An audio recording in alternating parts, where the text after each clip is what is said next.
அன்பார்ந்த ஸ்ரீ குபேரன் டிவி நேயர்களுக்கு கிருஷ்ணன் ராஜகோபாலன் காலை வணக்கத்தை தெரிவித்துக் கொள்கிறேன். இந்த ராகு கேது பயிற்சி சித்திரை 13ஆம் தேதி 26ஆம் தேதி இந்த ஏப்ரல் மாதத்தில் பேரர். அவர் பேருனால என்ன நமக்கு கஷ்டம் அப்படின்னு பார்த்தோன்னா, அவர் பிறந்த உடனேயே குருவும் பெயர்ந்துடுவார். அதே ஏப்ரல் மாதத்தில், மே மாதத்தில் பெயர்ந்துடுறார். அதே சித்திரை மாதத்தில் பேரர். குரு மிதுனத்துக்கு போகும்போது போய் சேர்ந்த உடனேயே ரொம்ப நாள் இருப்பார்னு நினச்சோம். அதே சமயத்தில் ஆணி மாதத்தில் சனீஸ்வரன் வக்கரமாயிடுவார். இதெல்லாம் பார்க்கும்போது இந்த குரு பார்க்கும்போது ஆட்டோமேட்டிக்காக அதிசாரத்தில் போயிடுவார். சனீஸ்வரன் படுற பாடு நல்லா. செவ்வாய் கடகத்துலேருந்து உடனே கேதுவில் போய் உட்காந்துருவார் சிம்மத்தில். இந்த 2 பேருனா பூமாய்க்கு. அப்புறம் சனீஸ்வரன் இந்த கடகத்துக்கு இந்த அந்த ஆணி மாதத்தில் சூரியன், புதன், சுக்கிரன் எல்லாம் ஒன்றா உட்காந்து மிதுனத்தில் உட்காந்துருப்பாங்க. அது பிறகு மெதுவாக கடகத்தை இறங்கிடுவாங்க. அந்த சிம்மத்தில் கேது இருப்பார். சிம்மத்தில் செவ்வாய் சேர்ந்துடுவார். தாங்க முடியல. இந்த பக்கம் சனி, குரு, மூணு எல்லாம் பார்த்துன்னு தான் ஹெல்ப் பண்ணுறாங்க. பெரிய அந்த அதிர்ஷ்டம் என்னன்னா, குருவுடைய பாறை கிடைக்கிறது. கும்பத்துக்கு சமாளிக்கிறார் சனீஸ்வரர். சர்ப வளையம், முதலேயே சர்ப வளையம் தான். அப்படி இருக்கும்போது நமக்கு என்ன கிடைக்கும்? ஸ்கொயர் அப் பண்ணிட்டானே என்ன அர்த்தம்? அடிக்க போகிறான்னு அர்த்தம். விவஸ்தே கிடையாது, எல்லாம் ஒன்று தான். அப்படி இருக்கும்போது ஆபரண யோகம் வருது. சுக்கிராச்சாரியார், புதன் 2 பேருமே பாம்பை போட்டு மிதிக்கிறாங்க. மரியாதையாக ஒழுங்காரு. ராகுக்கு இதில் ஒரு கண்ணை உருட்டுலேயே முன்னிருப்பாங்க. கொஞ்ச நாளும் அந்த பக்கம் நடந்த உடனே பழபடியாக ஆரம்பிச்சிருவாங்க. இப்படி தான் இருக்குது. ஒரு சமயம் பார்த்தா நிறைய கிடைக்கும், ஒரு சமயத்தில் ஒன்றும் கிடைக்காது. புஸ்தகத்தில் பார்த்தா பத்திரமா வச்சுக்கணும் போது இருக்கிறது காலி ஆகிடும். புதுசாக பிரச்சனையில் வந்துன்னு இருந்ததுன்னா எப்படி நம்ம சொல்யூஷன் கிடைக்கும்? வாழ்வா தாழ்வான்றது தான் போகும். ஆனால் நிறைய பணம் கொட்டும், செல்வம் பத்திரம் எல்லாம், சொத்து பற்றி எல்லாம் வரும். ஆனாலும் ஒரு ஸ்திரத்தன்மை இல்லாத ஒரு வாழ்க்கையில் அலைச்சல் தான் மிச்சமாக இருக்கும். ஏதோ வாழ்க்கையில் ஒரு அனுபவிக்கக்கூடிய பாக்கியம் கிடைச்சா கூட ஒட்டுதல் இல்லாத ஒரு வாழ்க்கை, பயம் ஆட்கொள்ளும். இதெல்லாம் வரக்கூடியது. இந்த மாதிரிலாம் சீன்லாம் கொடுத்தோன்னா நம்ம எப்படி அனுபவிக்க முடியும்? கம்பங்கழங்கு இந்த கேழ்வரு கஞ்சி குடித்தா கூட நிம்மதியாக பீஸ்ஃபுல்லாக வாழலாம். இவ்வளோ ஆடம்பரமாக எல்லாம் கொடுத்து வாழ்க்கை இல்லாத ஒரு வெற்று வாழ்க்கை பேரும். கல்யாணமானாலும் சரி தான், ஆகட்டாலும் சரி தான், எல்லாம் ஒரே மாதிரி தான் இருக்கும். இப்படி இருந்தால் எப்படி வாழ்க்கை வாழறது? பகவான் கிருஷ்ணன் கூடயே வரான், சுக்கிராச்சாரியார் கூட வரார், லட்சுமியும் கூடயே வரான். அதனால் நமக்கு பொறுத்த வரைக்கும் வெளி உலகத்தில் எப்படி போனாலும் பரவாயில்ல, நம்ம வரைக்கும் கூட இருந்து நம்ம குடும்பத்தை, நம்ம குடும்ப சம்மந்தப்பட்ட உறவு, நம்ம பார்ட்னர், பிஸ்னஸ் அவங்க வரைக்கும் இருந்தால் போதும். வேறு ஒன்றும் உலகத்துக்காக நம்ம ஒன்றும் செய்யணும்னு அவசியம் இல்லை. பரதாபப்படுறதோ, வேதனைப்படுறதோ அல்லது சந்தோஷப்பட்டு குதிக்கிறதோ செஞ்சீங்கன்னா புது விஷயத்தில் பிரச்சனைகள் நிறைய தலைக்கெடுத்து தான் ஆகும். அதனால் இதெல்லாம் நிறைய உந்திரங்களாக இருக்குது. சனீஸ்வரன் வக்கரமானான்னு அர்த்தம்னா, ஒருத்தர் கோபப்படுறார், நேர்மையாக நடக்கிறார், அவனை ஒரு வழியை ஆக்கி தப்புகாரி பண்ணுறியா இல்லையா, ஒத்துழைக்கிறான்னு கேட்டான்னா முடிக்குமா? அதனால தான் சனீஸ்வரர் வக்கரம் மாறார். செவ்வாய் ஒரு பக்கத்தில் கொடுத்துட்டு அவங்க ஏற்ற மாதிரி டான்ஸ் ஆடிட்டு, இதெல்லாம் வேறு வழி இல்லை. அவர் accustom to do such activity சொல்கிற மாதிரி ஃபோர்ஸபுளாக ஏதோ பண்ணிட்டு இருக்கு. அப்போ நம்ம ரட்சிக்கிறது எப்படி? அப்போ பாவம் தர்மம் அதர்மம்னு சொல்லி என்ன பிரயோஜனம்னா, அப்பப்போ பகவான் ரட்சிக்கிறார். கண்ணு கூட பார்க்கலாம். இந்த பூமியில் மட்டும் பகவான் அப்பட்டமாக இருக்கார். எத்தனை தேவதைகள் கூட இருக்காங்க, நம்ம கணக்கே இல்லை. அப்படி இருந்தும் நமக்கு பயம் ஆட்கொள்கிறது, நிம்மதி இல்லை. நம்மளை யாரோ விட்டுட்டா மாதிரியும், காப்பாற்றாத மாதிரியும், நம்ம செய்யலா மாதிரியும், ஏமாத்துற மாதிரியும், அந்த அயோக்கிய கும்பலில் வாழற மாதிரியும், இப்படிலாம் ஒரு சூழ்நிலை ஏன் வருது அப்படின்னு பார்த்தோன்னா, அந்த சீன்ஸ் இருந்துகிட்டே தான் இருக்கும். அதோடு சேர்த்து நம்மளை அரவரைச்சிட்டே போவார். வில்லன்கள் இருந்தால் தாங்க ஒரு டேர்னிங் பாயிண்ட், சேஞ்சஸ் நமக்கு வரும். வெறும்னு உட்கார்ந்துருந்தேன்னா சொர்க்கத்திலே உட்காந்துக்கலாம். பராபவரிடம் வரும்போது கிரிட்டிக்கலாக இருக்கும். தை மாதம், மாசி மாதம், விசுவாவசு வருஷம், மாதம் பங்குனி மாதத்தை ரிலீஃப் கிடைக்கிறது. தை மாதம் வந்தாலே சும்மா இல்லாத மகரத்தில் இருக்கிற இந்த செவ்வாய், சுக்கிரன் எல்லாம் உட்காந்துருக்கு, சூரியன் எல்லாம் உட்காந்துருக்கும். சும்மா இல்லை. கும்பத்து இந்த சிம்மத்தில் இருக்கிற கேதுவை பார்த்து உஸ்பேத்தி விட்டு சும்மா இருக்கலாம்ல. உடனே அங்கே சனியை போட்டு பின்னி பண்ணுறார். கும்பத்தில் இருக்கிற கூடையே எத்தனை உடனே சுக்கிரனை புதன் போய் காப்பாற்றுறாங்க. என்ன பண்ண, குரு மீனத்துக்கு போயிடுவார். வக்கரமாகி ரிவர்ஸ்லேயே போயிடுறாரு. அப்போ காப்பாற்றினா கூட பலம் இல்லாத ஒரு நிலையில் குரு பார்த்துக்கோப்பா என்ன பண்ணுறது அப்படின்னு சொன்னால் உடம்பில் தைரியம் வருமா, ஃபேஸ் பண்ண முடியுமா? அதனால் இந்த மாதிரிலாம் சூழ்நிலையில் இருக்குது. என்ன யோகங்கள் வருது. வயிற்று வலிக்காரன் சாப்பாடு போட்டால் எப்படி இருக்கும்? ஃபீஸ்ட்டு போடுறான் வயிற்று வலிக்கு எப்போதும். நெஞ்சு வலிக்காரன் அவன் டான்ஸுக்கு சிறப்பாக அணுவினா அப்படின்னு மாதிரி இந்த சுச்சுவேஷனில் எத்தனை யோகம் வந்து என்ன பிரயோஜனம்? இந்த வருஷம் ஃபுல்லாக அப்படி தான் இருக்கும். நமக்கு எது போனாலும் நமக்கு காசு பணம் சொத்து சுகம் ஒரு அனுபவிக்கணும், அவ்வளோதான். நோய் நொடி இல்லாமல் இருக்கணும். இதுதான் நமக்கு வேணும். அந்த பகவானோடு ஈடுபட்டு சந்தோஷமான உறவுகள் வந்து குடும்பத்தோடு இருந்து எளிமையாக வாழ்ந்து ஆனந்தமாக இருந்து இதெல்லாம் அனுபவிச்சுது. அவனோடு அந்த பாக்கியம் நிறைய கொடுக்குறான். ஆனாலும் நமக்கு இப்படி தான் வாழ்ந்து பழக்கம். அதனால் வெளி உலகத்தில் கொஞ்சம் எட்டி பார்க்காமல் இருக்கிறது நல்லது. நம்ம போய் சமுதாய சீர்திருத்தத்தில் ஒன்றும் செய்ய தேவையே இல்லை. புரியுதுங்களா? அதனால் எதுக்கு சொல்கிறேன்னா, இப்படி சொல்கிறாரையும் கேட்காதீங்க. கைப்பொருள் உள்ளதும் போயிடும். உடம்பு கொடுத்துருக்கான், அது புண்படாத இருக்கணும். நீங்கள் சுதாரிக்கணும். பராப வருஷத்தில் நல்ல ரிலீஃப் கிடைக்கிறது. இதே மாதிரி சர்ப யோகங்கள் இருந்தால் கூட சர்ப யோகங்கள் அது கொடுக்கறது, அது ஆச்சரியமாக இருக்குது. சர்ப்பங்கள் என்றைக்குமே கொடுக்காது. அது கொடுக்குற அளவுக்கு காரணம் என்னென்னா, சுக்கிரனும் புதனும் கூடையே போகிறாங்க. சிம்மத்தில் இருக்கிற அந்த கேது மகம் விட்டுட்டு பூரம் வந்துடுவார். பராப வருஷம் சொல்கிறேன். அந்த பூர்வத்தில் வரும்போது சுக்கிரனுடைய காலிக்குனால பராப வருடம் அந்த ராகு கேனுடைய அந்த லேட்டர் ஹாஃப் வரும்போது நமக்கு ஃபுல் ரிலீஃப். மிதுன புதன் மீனத்திலேயும் மீனகுரு மீனத்திலிருந்து ராசி பொருந்தம் பண்ணிப்பாங்க. மேலும் சதுர்த்த கேந்திரத்தில் ஆகிறதுனால அது ஒரு யோகம் கிடைக்கிறது. ஆக மட்டும் பங்குனி மாதத்து விசுவாச வருஷம் மாசி முடிஞ்சு சனி பயிற்சி ஆன பிறகு பங்குனி மாதத்துலேருந்து பெரிய ரிலீஃப். ரொம்ப நாள் ஹாஸ்பிட்டல்லேருந்து வீட்டுக்கு வந்த மாதிரி, புண்ணான பிறகு உடம்பு ட்ரீட்மெண்ட் பண்ணி வீட்டுக்கு வந்த மாதிரி ஒரு பெரிய அனுபவங்கள் நமக்கு கிடைக்கும். நமக்கு வாழ்க்கையில் இந்த மாதிரி அனுபவங்கள்லாம் இல்லை. வாழ்க்கையில் இது வரைக்கும் எவனும் பார்த்துருக்க மாட்டாங்க. ஒரு பக்கம் சந்தோஷம், ஒரு பக்கம் துக்கம், ஒரு பக்கம் ஏமாற்றம், ஒரு பக்கம் திருப்பி கிடைக்கிறது. எப்படியெல்லாம் மாறி சமாளித்து வச்சு நம்ம லைஃப்பை டேர்னிங் பாயிண்ட்டை ஒன்று கொடுக்குறாருன்னா உண்மையிலே நமக்கு வந்து இந்த ராகு கேது பயிற்சிகள் நல்லது கொடுக்கக்கூடிய பாக்கியத்தை அமைஞ்சு சொல்லிட்டு இனி ஒவ்வொரு ராசியாக பார்ப்போம். அன்பார்ந்த விச்சிக ராசி நேயர்களே, ராகு கேது பயிற்சி சந்தோஷம். உண்மையிலே ராகு கேது பயிற்சி சித்திரை மாதத்தில் நடந்திருக்கு. விஸ்வாசு வருஷம், தமிழ் வருஷம். உங்களுடைய சுகஸ்தானத்தில் ராகு இருப்பார். இதே சமயத்தில் 10ஆம் வீட்டில் சுகஸ்தானத்தில் ராகு இருந்தார்னா நேரம் அதுக்கு 4ஆம் 9ஆம் வீடு வரும், பாகிஸ்தானம் வரும் இல்லையா? அந்த இதும்போது நான் அந்த சிம்மம் வரும்போது அந்த பாக்கியம் வரும். 10ஆம் வீட்டில் வரக்கூடிய அந்த சிம்மஸ்தானம் 10ஆம் வீடு வரும். இது விச்சிகம் சொல்கிறேன். இப்போது 10ஆம் வீட்டில் வரும்போது எப்படி உங்களுக்கு ஜீவனங்கள் அண்ணா வரும். ஜீவனம்ன்றது மட்டும்தான் 10ஆம் வீடு இல்லை, கர்மஸ்தானம் பேர். கர்மஸ்தானில் கேது உட்காந்துருக்காருன்னா அதுதான் கேது தான் கர்மங்களே கொடுக்க போகிறாரு. அதை யார் டிஸ்ட்ரிபியூட் பண்ணுறாரு? சனீஸ்வரன் டிஸ்ட்ரிபியூட் பண்ணுறாரு. பாருங்கள் எப்படிங்க வர அதிகமாக உங்களுக்கு வந்து இழுபறியாக இருந்ததெல்லாம் முடிக்கணுமா வேணாமா? ரப்பர் மாதிரி இழுத்துன்னு இருக்கும். நம்ம ஊரில் தெரியும், ஒரு காரியம் ஆச்சுன்னா அது முடியறதுக்குள்ளே நம்ம தாவு தீர்ந்துடும்.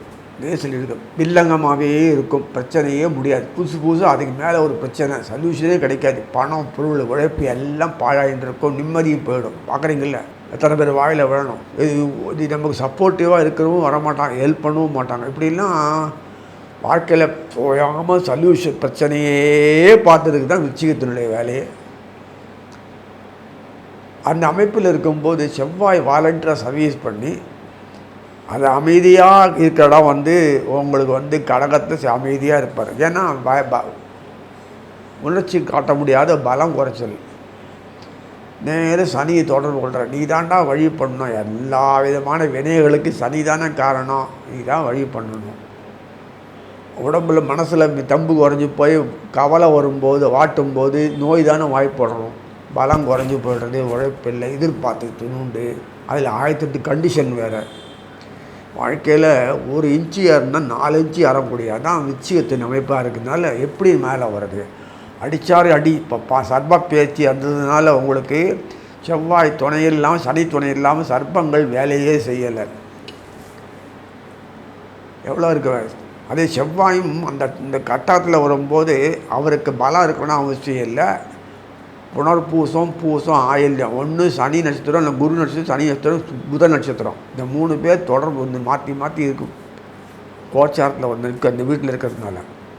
அப்புறம் மிதுனத்துக்கு போனால், இது சிம்மத்துக்கு போனால் கூட கேதுவும் செவ்வாயும் ஒரு விதத்தில் ஒத்திக்கு போகும்.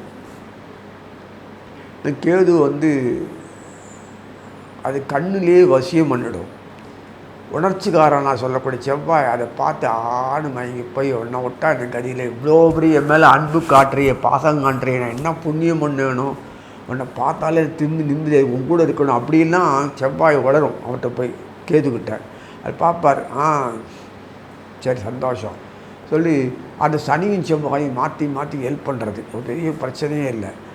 அந்த மாசி மாதம் மாசி மாதம் வரும்போது தான் சனீஸ்வரன் மேலே போயிடுவார். ஒரு வழியாக பாம்பு விட்டு போனால் அப்படின்னு போயிடுவார், கவலையே இல்லை. சனீஸ்வரர் வக்கரமாகும் போது குரு வக்கர நிவர்த்தி ஆகும்போது குரு வக்கரமாவார். இது பாருங்கள், வக்கரமானால் தான் மறுபடியும் கடகத்துலேருந்து மிதுனத்துக்கு போவார். ஒரிஜினலாக பேச்சு கடகத்துக்கு வந்த பிறகு அங்கே சிம்மத்துக்கு இது அதிசாரத்தில் போகும்போது ராவுக்கு இது பேசி நடந்துடும். அப்படியே வக்கரமாகி போனது மாசி இந்த விஸ்வாச வருஷம் மார்கழி மாதத்தில் தான் வக்கரத்துலேருந்து ரிவர்ஸ் ஆகி மிதுனத்துக்கு போவார், மறுபடியும் போவார். அதுக்கு புதுசாக வந்து கடகத்துக்கு பேர்ந்து அங்கேருந்து அதிசாரத்தில் போகும்போது பராப வருஷத்தில் வரும். அதனால் அதுக்கு தகுந்த மாதிரி டைமிங் எலிமெண்ட் வச்சுருக்காரு. சர்ப்பங்கள் தான் 1.5 வருஷம் போகிற வரைக்கும் எங்கேயும் போனாலும் திருப்பி எங்கிட்ட வந்துடுறேன்னு சொல்கிறதுக்கு கிரிப்பு வச்சுருந்து செயல்படுத்துறதுங்க. அதனால தான் புதனும் சுக்கரனும் வாலண்டியராக தலைவர்கள் 2 பேருமே மாற்றி மாற்றி போயிட்டுருக்காங்க. இல்லைன்னா மொத்த நாசம் விளைவுகள் தான் வரும். சுற்றி இருக்கிற நாடுகளில் நாசமாகிறது கண் முன்னாடி பார்த்துட்ருக்கீங்க. நம்ம நாட்டுக்கு இப்போ இந்த விஸ்வாசத்தில் கொஞ்சம் எட்டி காட்டும். இந்தோனேஷியா வரைக்கும் வந்த ஒரு பெரிய ஒரு ஆட்டை ஜோல்ட்டு நம்ம வீட்டுக்கு ஊர்த்து எவ்வளோ நேரம் வரத்துக்கு அந்தமா. அதனால் கொஞ்சம் இருக்க பயமுறுத்தும். நம்ம பயப்பட தேவையில்லை, ஒரு விழிப்புணர்ச்சி வரும். இதே மாதிரி மந்தநிலை அரசியல் மாற்றங்கள் நிறைய வருது. நமக்கு அனுகூலமாக என்னென்ன உண்டோ அதை நம்ம பாதிப்புலேருந்து வெளியில் காப்பாற்றி கொண்டு வர்றது, நமக்கு சக்தியை கொடுக்குறது, தைரியத்தை கொடுக்கறது, விழிப்புணர்ச்சி கொடுக்குறது, வழிகாட்டுறது, அமைப்பும் கொடுக்கறது, இதெல்லாம் பண்ணுறது. அதனால தான் உங்களுக்கு பொறுத்த வரைக்கும் அந்த விருச்சிகத்தினுடைய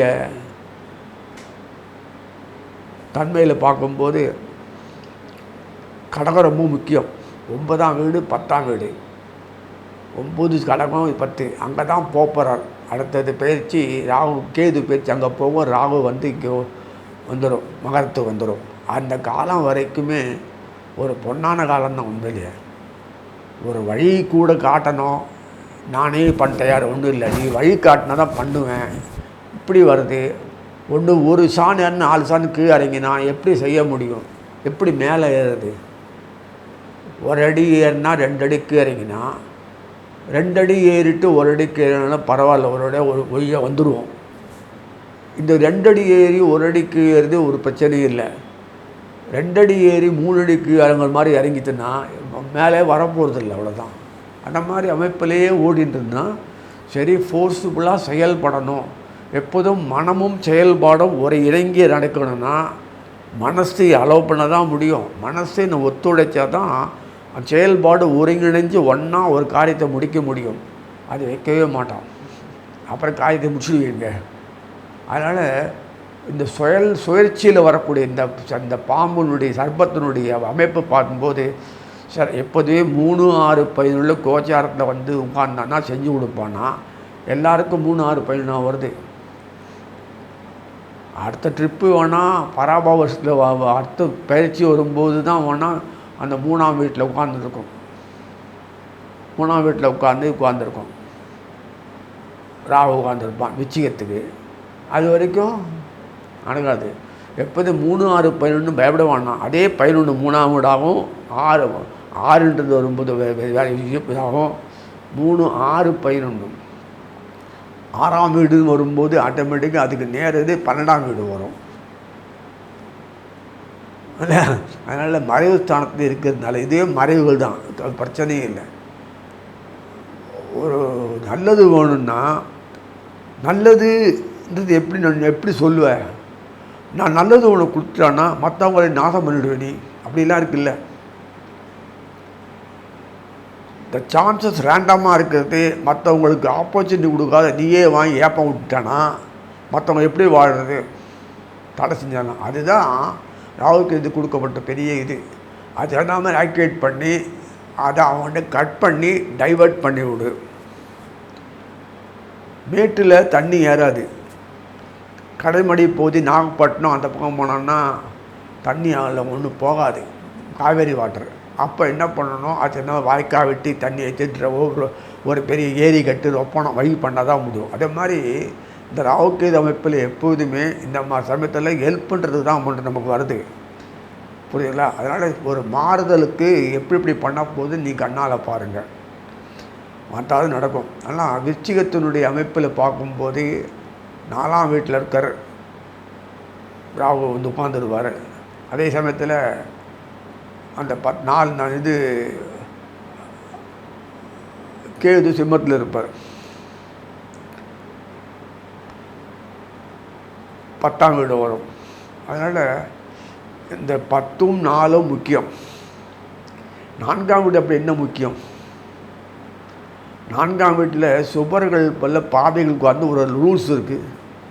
கேது ராகு கேது சுபர்களே இல்லை. நம்ம தோஷம் அழுக்கு தான் மொத்தம். தோஷத்தை போக்குறது எப்படி? நமக்கு தோஷம் அழுக்கு இல்லை, அதை வச்சு தான் வாழ்க்கையில் அனுபவிக்கணும். ஆனால் அவருக்கு அழுக்கு.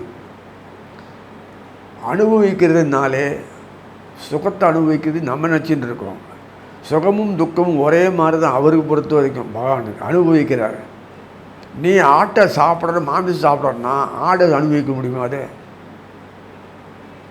அதுக்கு அனுபவம் கஷ்டம்தான். அவர் அனுபவிப்பறதுக்காக வேண்டி நீ கஷ்டப்பட்டு தான் ஆகணும். நீ கஷ்டப்படுறதுக்காக வாழ்க்கையில் அடியோடு நாசமாகக்கூடாது. மற்றவங்களுக்கு வாழ்க்கையில் இந்த கஷ்டப்படுறதுனால நீயும் சுகமாக வாழலாம், மற்றவனும் வாழலாம்னு அமைப்பு இருக்கணும். அது எல்லாம் வெறும் கஷ்டம்தான், மீயும் கரியாக தான் போன பாதம் இது பிரச்சனை இருக்குது தான் செய்யும், ஒன்றும் பண்ண முடியாதுன்னு அதுக்கு தான் நீ பிறந்திருக்கன்னா வாழ்க்கை ஃபுல்லாக 0 ஆகிடும். ஜெயிலுக்குள்ளே கிடக்க மாதிரி ஆகிடும். சம்ஸ்கார சாகரம் ஜெயில் இல்லையா? அதோட ரிலாக்ஸேஷன் பீரியடுக்கு தான் அமைப்பு கொடுக்கும்போது இந்த ராகுக்கு இது உங்களுக்கு சாதகமான முறையில் அமைப்பில் பண்ணிடுறது. சரி, நேர்மையான முறையில் எத்தனை கிரகங்கள் பண்ணாலும் நமக்கு நேர்மையான முறையில் கிடைக்கக்கூடிய பாக்கியம் இல்லாத போய் we are losing everything பண்ணுறது தான் ஆகியிருக்குது வரைக்கும். சொல்லிக்கலாம் கை ஆட்டிண்டு, ஆனால் எதிர்பார்க்குற மாதிரி இல்லாத தான் ஒரு பெரிய குறையாக இருக்குது. அந்த சாமர்த்தியம் இல்லை, ஒத்துக்கிறோம். அது இந்த ராகு கேது பீரியடில் அனுபவிக்கக்கூடிய ஒரு பாக்கியத்தை கொடுத்துருக்காரு. ஏன்னா நீ முட்டாளாக இருக்கக்கூடாது. அதுபோல் நானே கெட்டிக்க உனக்கு துணை இருந்து அதை நான் வாங்கி தரேன்னு சொல்லிட்டு வாங்கி கொடுக்குறாரு, அவ்வளோதான். அதனால் பார்க்கும்போது 10ஆம் வீடு 4ஆம் வீடு சம்மந்தப்பட்ட விஷயங்கள் என்னென்னா உங்களுக்கு தெரியும். உங்களுக்கு தாய் வீட்டினர், மாமா வீட்டு மச்சனை வீட்டினர், அதே மாதிரி இங்கே வரும்போது ஜீவன கர்மஸ்தான தொழில்கள். ஒருத்தர் வேலைக்கு போய் இன்னொருத்தர் வாங்கி காசு வாங்கி சாப்பிட்றது தான் ஜீவனம் இல்லை. 4 பேருக்கு கொடுத்து தானும் வாழ்ந்து நானா நீயும் சொந்தமாக தொழில் அமைக்கணும். எல்லாம் தொழில் சம்மந்தப்பட்டது நீங்களும் சேர்ந்து தொழில் பண்ணணும். தொழிலுக்கு உண்டான வகையெல்லாம் பண்ணணும். அதை செய்யக்கூடிய தொழில் சுய முயற்சியில் இருக்கணும். மற்றவங்களுக்கு வாழ்க்கைக்கு பயன்படக்கூடியதாக இருக்கணும். அனுபவ இதெல்லாம் இருக்குது. தனியாக விஷயம் பண்ணுறோம். விவசாய வேளாண்மை தொழிலேருந்து எரிபொருள்லேருந்து என்னென்ன தொழில் வேணால் பண்ணக்கூடியது. புரியுங்களா? கரண்ட் இல்லாத முடியாது, ஆட்டம் இல்லாத ஒன்றால் முடியாது. இதுவுமே முடியுமா? அதெல்லாம் எரிபொருள் இல்லாத ஏதாவது பொருள் போகுமா? கரண்ட்டும் எரிபொருள் தான். தட்டினாம்படி எரிஞ்சு ஃப்ரெஷ் ஆகி வரல. கரண்ட்டு ஃப்ளோ ஆனது தான் வண்டியெல்லாம் இன்ஜின்லாம் ஃபேக்ட்ரிலாம் ஓடும், அதெல்லாம் ஓடாது. எடுப்பு வச்சு 10 அடிக்கு கொத்த வைக்கிறது இல்லை. அதனால் கரண்ட் இது. அதனால் எல்லாமே மின்சாரம். இது எல்லாமே தெரியும். எல்லா விஷயங்களும் பார்க்கும்போது எரிபொருள் மின்சாரம் என்னென்ன சம்பந்தம் மட்டும் வண்டி ஓடுறது, லாஜிஸ்டிக்ஸ் சர்வீஸ், டிரான்ஸ்போர்ட் நல்லா உண்டோம். இப்போது இண்டஸ்ட்ரிக்கு வேண்டிய அனுகூலமான பெரிய பெரிய இந்த அந்த செய்யக்கூடிய நிலம்லேருந்து பில்டிங் கன்ஸ்ட்ரக்ஷன் மெட்டீரியல்லேருந்து என்னென்ன உழவு தொழிலேருந்து மெட்டீரியல்லேருந்து அந்த வகை தொகை ஏற்பாடு செய்யக்கூடியதுலேருந்து எல்லாம் செவ்வாய் தான் பண்ணியானோம். சனீஸ்வரன் ஒத்துழைப்பார். சனீஸ்வரனுக்கு ஒத்துழைச்சு கொடுத்து இதெல்லாம் பண்ணுறதுக்கு திடமான ஆள் செவ்வாய் புத்தியோடு செயல்படணும். அந்த விஷயத்தில் அவர் தான் துணிச்சலாக செய்வார்.